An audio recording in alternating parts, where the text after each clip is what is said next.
Berlatar di sebuah rumah mayat, cerita diawali dengan memperlihatkan seorang penjaga bernama Mancoy yang sedang memberikan makanan untuk arwah leluhur menggunakan dupa yang dibakar. Kebetulan di tempat ini sedang ada beberapa pampir yang dititipkan sementara, yang jikalau api mantranya sampai padam, maka kertas segel yang ada pada dahi para pampir akan terlepas. Jika terlepas, maka mereka akan berkeliaran dan menghisap darah dari orang yang ditemuinya, sehingga Mancoy harus menjaga api tersebut tetap nyala sambil menyebarkan dupa untuk membuat para arwah tetap tenang. Mana? Mano. Dan ya, salah satu mayat yang ada di dalam peti mati pun iseng memukbang semua dupanya, di mana Mancoy yang penasaran pun memutuskan untuk membuka peti matinya, tetapi ya, mayat itu pun kabur dan bersembunyi sehingga Mancoy segera mengambil cermin mantra untuk melumpuhkannya, di mana saat ia sedang menghitung para pampir untuk memastikannya, tiba-tiba tanpa disengaja, Mancoy telah mematikan api mantranya yang membuat kertas segelnya terlepas, sehingga ketika Mancoy sadar jika mayat yang sedang menyerangnya adalah temannya sendiri yang sedang jahil, para pampir betulan pun sudah mengepung mereka dari belakang dan beruntung ada guru dan pendeta yang segera datang membantu, yang dengan menggunakan jurus darah penyegel, mereka berdua berhasil membuat para pampir diam membeku.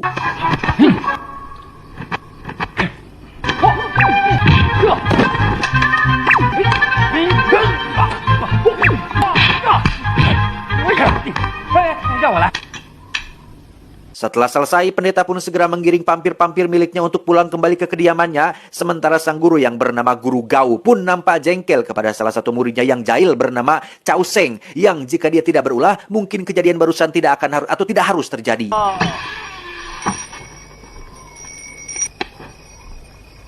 Wah, 我来帮你。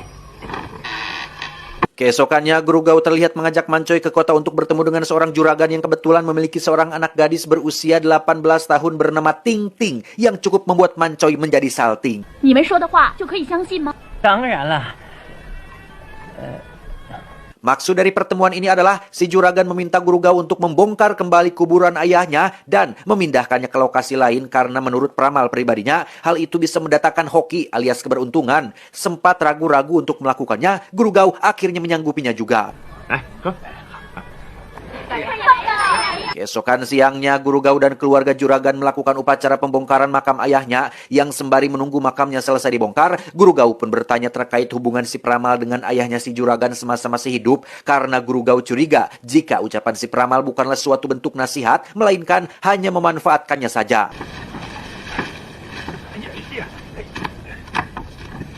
Mendengar penjelasan Guru Gao, si juragan pun mulai meragukan saran dari si peramal, namun semuanya sudah terlambat karena peti mati ayahnya sudah keburu diangkat. 主张。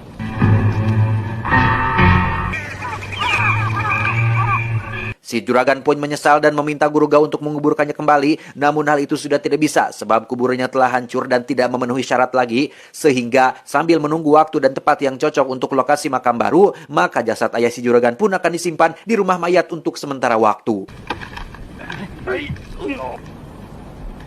Ketika semua orang sudah pulang, Guru Gao pun menyuruh kedua muridnya untuk menyalakan dupa di tiap-tiap kuburan, di mana Cao Seng mengalami fenomena mistis saat sedang meletakkan dupa di sebuah kuburan seorang wanita muda. Ia mendengar suara wanita yang mengucapkan kata terima kasih, sehingga itu cukup membuat bulu kuduknya merinding. 谢谢，谢谢你。 快去告诉师傅。 Singkat cerita, malam pun poek. Guru Gao terlihat cemas dengan begitu banyaknya pertanda buruk yang dilihatnya tadi siang. Ia punya teori jika ayahnya si juragan ini mati tidak wajar dan berpotensi akan merubahnya menjadi vampir, sehingga ia pun segera meminta Mancoy dan Cao Seng untuk menyiapkan beberapa perlengkapan dalam ritualnya membuat tinta mantra penyegel peti mati.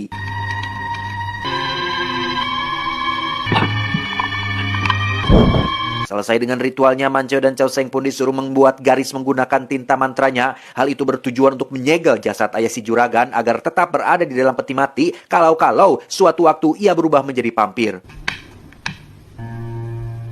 Beberapa saat kemudian, Mancoy dan Cao Seng terlihat sedang bercanda hingga tak sengaja menghantam kepala Guru Gao menggunakan sapu. Karena takut dimarahi, Cao Seng pun pulang duluan menggunakan sepeda yang dalam perjalanan melewati hutan belantara. Cao Seng lagi-lagi mengalami fenomena mistis saat arwah gadis atau wanita muda tadi siang datang lagi, bahkan ikut numpak di atas sepedanya.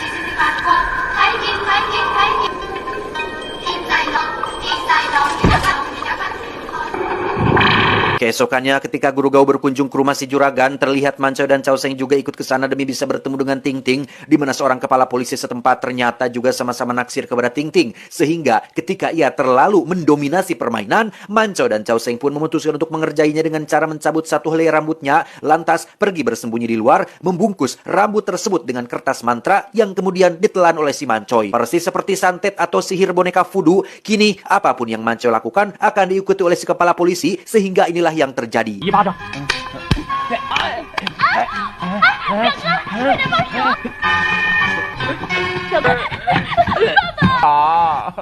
Singkat cerita, malam pun tiba. Persis seperti yang dikhawatirkan guru, jasad ayah si juragan pun berubah menjadi vampir menyeramkan yang bahkan tinta segel pun tak mampu membentuk kekuatannya yang besar, hingga vampir jahat ini pun mendatangi kediaman putranya yaitu si juragan dan menghabisinya malam itu juga.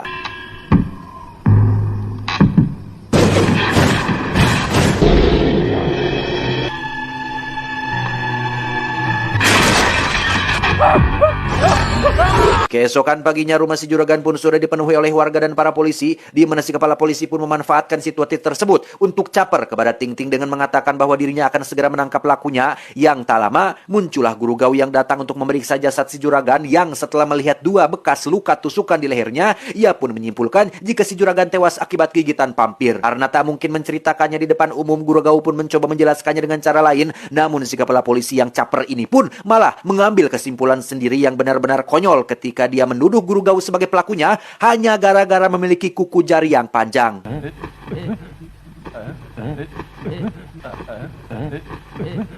Saat Guru Gao akan digelandang ke kantor polisi, muncullah Mancoy dan Chow Seng yang memberitahu tentang jasad ayah si juragan yang hilang. Sadar jika ayah si juragan sudah berubah menjadi vampir, Guru Gao pun menyuruh Mancoy untuk menjaga Ting Ting, sementara Chow Seng diminta untuk membawa peralatan tempurnya ke kantor polisi tepat nanti malam.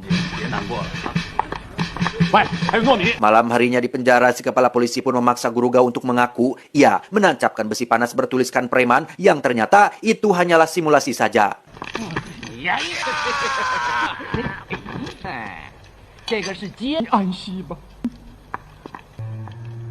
Saat para polisi sudah keluar, Guru Gao pun mengeluarkan kepalanya untuk memeriksa jasad si juragan, takutnya sudah berubah menjadi vampir. Yang tepat saat kepalanya tersangkut jeruji besi, muncullah Chow Seng yang datang untuk membantu. 你站在那干什么？啊好，哎，干什么？ Tepat saat Chow Seng sedang mengeluarkan perlengkapan, si juragan pun akhirnya bangkit sebagai vampir, di mana Guru Gao menyuruh Chow Seng untuk segera menempelkan kertas segelnya agar si juragan tidak berkeliaran.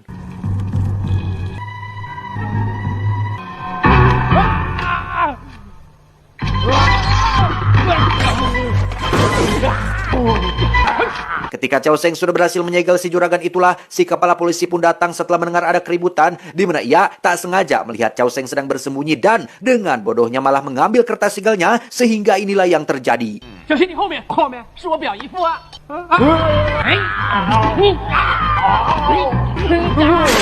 Melihat si kepala polisi kesulitan, Chow Seng pun mencoba membantunya, tetapi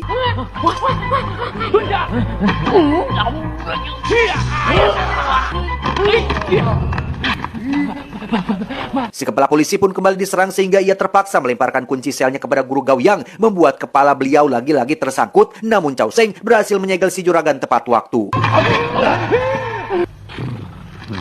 Dan ya, si kepala polisi lagi-lagi tak sengaja melepas kertas segelnya, sehingga Guru Gao menyuruh mereka untuk tahan nafas, yang cara itu berhasil membuat si vampir juragan kebingungan.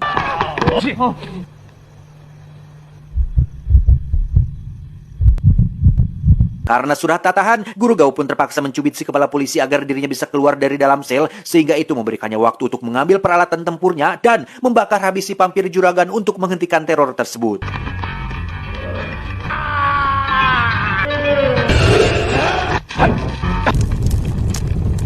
Beralih ke rumah Ting Ting dengan si Mancoy yang terus siap siaga akan kehadiran ayahnya si juragan alias si vampir jahat, yang saat ia sudah terlihat, Mancoy segera mengunci pintu, tapi si vampir jahat berhasil mendobraknya.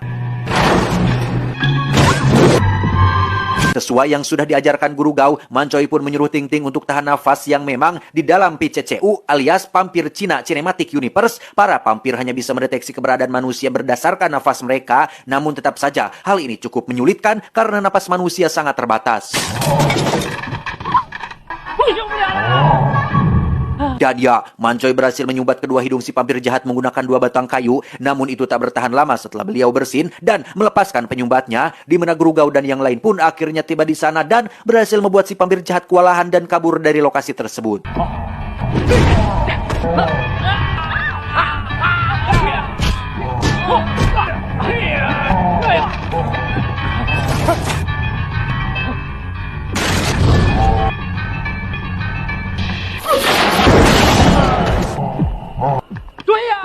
Tak diduga, Mancoy ternyata sempat terkena gigitan yang berpotensi merubahnya menjadi vampir, namun Guru Gao tahu cara mengobatinya dan menyuruh Ting Ting untuk tinggal bersama mereka sementara waktu. Keesokannya, Guru Gao menyuruh Mancoy untuk terus bergerak demi memperlambat penyebaran virus vampirnya, namun agar lebih efektif, ia diharuskan bergerak di atas taburan beras ketan yang dipercaya sebagai salah satu benda yang paling ditakuti vampir, namun karena beras ketannya habis, Cao Seng pun diminta untuk membelinya. Tiba di pasar, Cao Seng pun langsung membeli beras ketannya, namun tanpa sepengetahuannya si penjual beras ternyata adalah orang yang culas dan diam-diam mencampur beras ketannya dengan beras biasa. 你放心。 Saat dalam perjalanan pulang, Cao Seng tak sengaja mendapati seorang wanita yang sedang akan digadabah oleh pria Sagne, di mana Cao Seng berhasil menyelamatkannya tanpa sadar jika wanita ini adalah si hantu bernama, kita panggil saja Yuli, yang tiada lain adalah hantu wanita yang sempat tumpak sepedanya tempo malam. Yuli pun mengajak Cao Seng ke rumahnya dan memberikan minuman yang sudah dicampur dengan urat madu, yang alhasil Cao Seng yang sudah sepaneng pun termakan bujuk rayu Saiton, dan Anda sudah tahu seperti apa kelanjutannya.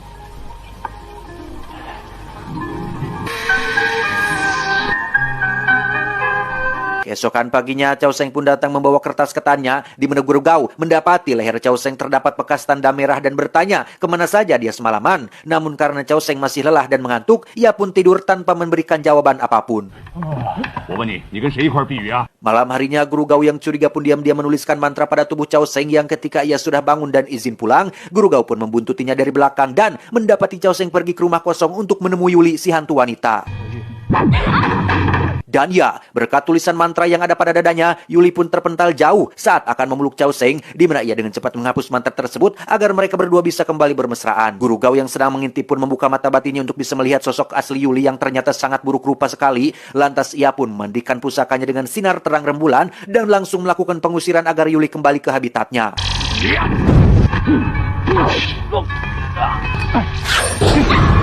Kewalahan menghadapi Guru Gao, Yuli pun membangunkan Cao Seng dan menyihir penglihatannya seolah Guru Gao adalah si kepala polisi, sehingga inilah yang terjadi.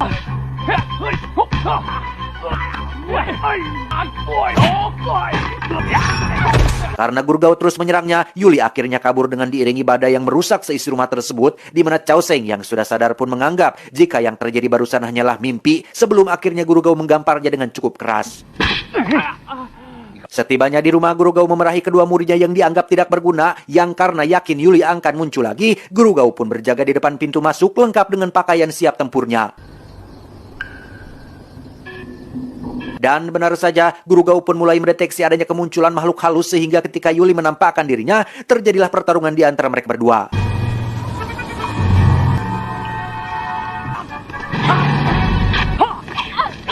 Di dalam rumah sendiri, Mancoy mulai merasakan perubahan pada tubuhnya yang ditandai dengan kuku jarinya yang mulai memanjang, yang ketika Mancoy sudah tidak bisa mengendalikan dirinya sendiri, ia pun mulai mendekati Cao Seng yang sengaja diikat pada kursi.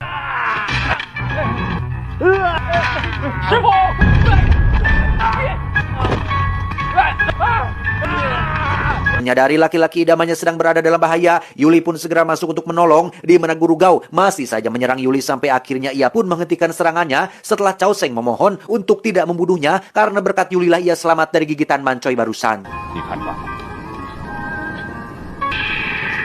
Guru Gao pun kembali ke dalam untuk menangani Mancoy. Ia pun penasaran kenapa beras ketannya tidak manjur, yang setelah diperiksa, ia akhirnya sadar jika beras tersebut sudah tercampur dengan beras biasa. Sementara itu, kita akan dibawa menuju bukit tepat saat si kepala polisi dan pasukan sedang mencari keberadaan si vampir jahat alias ayahnya si Juragan, di mana mereka malah tak sengaja masuk ke dalam sarang gorila yang membuat semuanya langsung kocar-kacir.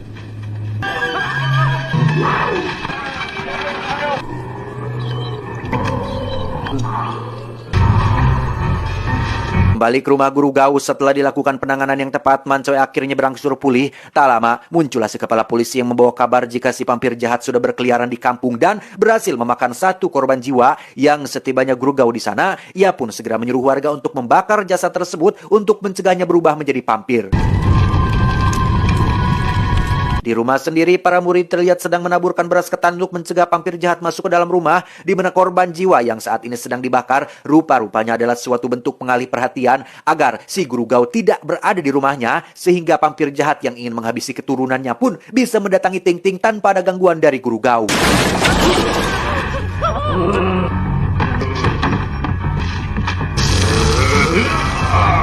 Karena sekeliling rumahnya sudah ditaburi beras ketan, si vampir jahat yang notabene adalah kakeknya Ting Ting pun tidak bisa masuk dan mencari jalan lain, di mana Guru Gau dan kepala polisi yang sudah tiba di sana pun langsung menyuruh mereka untuk masuk ke dalam rumah dan kunci pintu dari dalam, sementara Chow Seng diminta untuk menemaninya di luar mencari keberadaan si vampir jahat tersebut. Tanpa mereka semua sadari, si vampir jahat ternyata menggunakan jalur atas untuk bisa masuk ke dalam rumah, di mana Mancoy dan si kepala polisi sendiri terlihat sedang menutup pintu menggunakan beberapa kayu, sampai akhirnya Mancoy melihat bagian atap rumah yang bolong. Mereka berdua pun naik ke atas untuk menutupnya, tetapi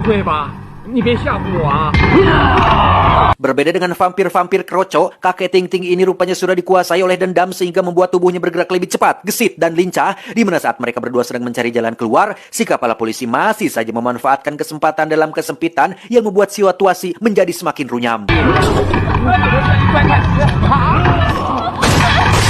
Saat Ting Ting dan kepala polisi sedang terdesak, muncullah Guru Gau dan Chow Seng yang sudah berhasil masuk, di mana mereka berdua menggunakan kawat mantra untuk menyerang dan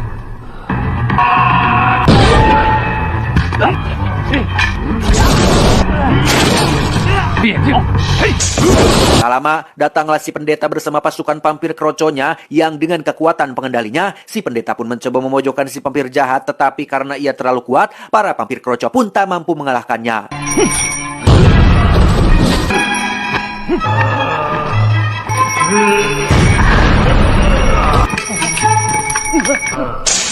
Tak ada pilihan lain, mereka harus menggunakan cara brutal untuk mengalahkan si vampir, di mana si pendeta berhasil menjatuhkan lampu gantung tepat ke tubuhnya dan segera memperbesar apinya untuk membakar si vampir jahat hingga hangus terbakar. Tanpa sadar, pasukan vampir si pendeta pun ikut terbakar, namun karena sudah terlanjur, beliau pun tak bisa berbuat apa-apa.